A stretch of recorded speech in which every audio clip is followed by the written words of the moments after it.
3 prison visitors this weekend may have to stay a little longer than they expected. We now have learned that his name is Alejandro Sanchez Ramirez. Again, this train crash happened earlier today and 28 people were taken to the hospital. The crews are still working on keeping the flames down. A lot of debris behind us. What's different this time around is this. Believe it or not, more people have requested in this primary election early ballots. The woman who sheriff's investigators say is responsible for the death of a man from out of state is out of jail tonight. A little fog in the mountains. That's because we have weather patterns that are surrounding us, right, Rob? Well, they generally report to the scene of a crash, but this time they were involved in one. A brawling man landed behind bars for causing a car crash that killed a person Sunday. We don't get food stamps. We don't get all that. We struggle. Matthew Hunter and his family just upgraded to a 3-bedroom house. In this tough economy, he says that's thanks to a Facebook page called the Yuma Area Exchange. We sold a couple sets of rims. We sold a bunch of different car parts, just whatever we can get, stoves, refrigerators. According to government standards, Matthew is gainfully employed. But like for many, it's not enough. Selling a variety of items on the Yuma Area Exchange has given his family the extra income they need to pay the bills. Electricity, diapers, food, medicine, clothes for the kids. Just whatever we need. On a good month, he makes up to $1,000 on top of his steady income from his full-time job. Currently, he's looking to sell baby items, his cell phone, and soon a car. The creator of the Yuma Area Exchange says he didn't expect this simple tool to take off like it has in just about a year and a half. Delicious. That's a great success story. And I've heard of quite a few people that have supplemented their normal jobs and incomes just by selling on the Yuma Area Exchange. And that's great. From here we can monitor what everybody's selling. Justin says anything you want to sell on the Yuma Area Exchange, carpets, rings, children's toys, is fair game. As long as it's legal, we're okay with having it on there. Underwear, food, even a tattoo machine. Buy it, sell it, trade, even search for local services. Man, quit letting them rot, just sell them. People want them, and people will pay cash for it. Just about everything you have laying around the house that you're not using. My parents were very young, very active people, very fun-loving people. They loved to dance. They left way too early. A son dances with his parents at a recent party. What he didn't know at the time is it would be the last dance. They told us that they needed to go to our house to give us some news that they couldn't tell us over the phone.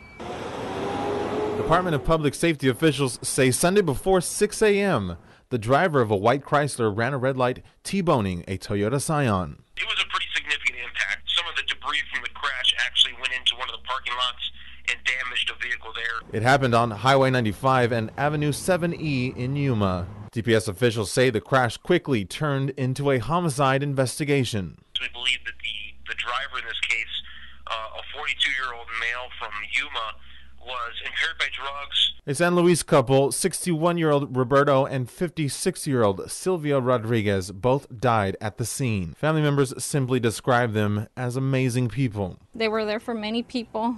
I know a lot of people are going to miss them, not only us. They're making news right now, but for us it's a change that it will always be there.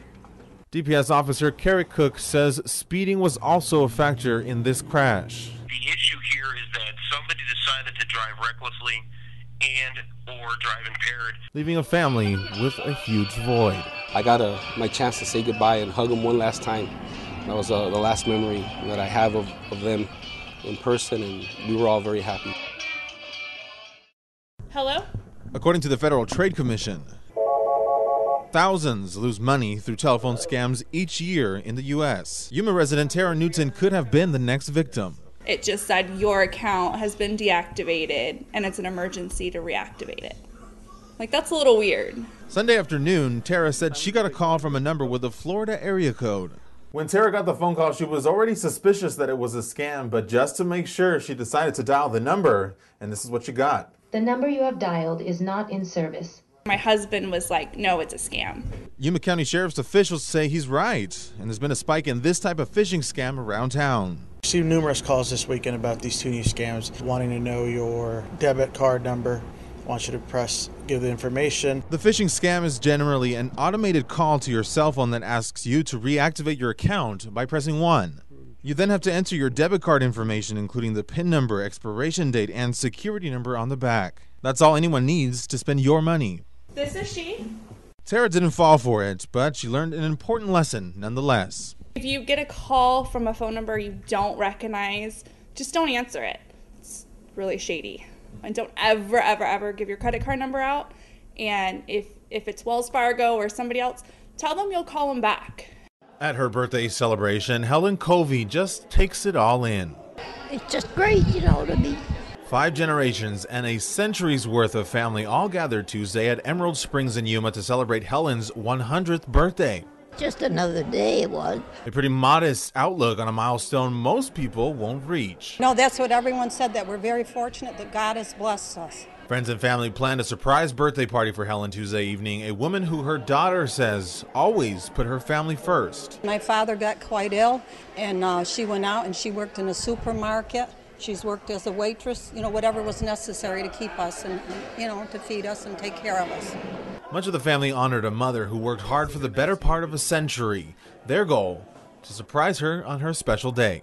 I knew that, but today I hadn't thought a thing about it, and I really was. Yeah, I guess I am speechless. I don't know. Still learning more tonight on the driver of the truck that was hit by a Metrolink train in the Oxnard area this morning, sending 28 people to the hospital, 4 of which went in critical condition. We learned today that Alejandro Sanchez Ramirez was the driver of that truck, and he is a driver for a produce company that is based here in Yuma. The driver himself, Ramirez, is from Yuma. Tonight we learned he is in custody of the Oxnard Police Department and booked on a felony hit-and-run charge.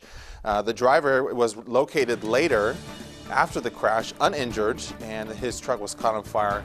Once again, 51 passengers on board, 28 to the hospital, 4 in critical condition. We'll see you at 10.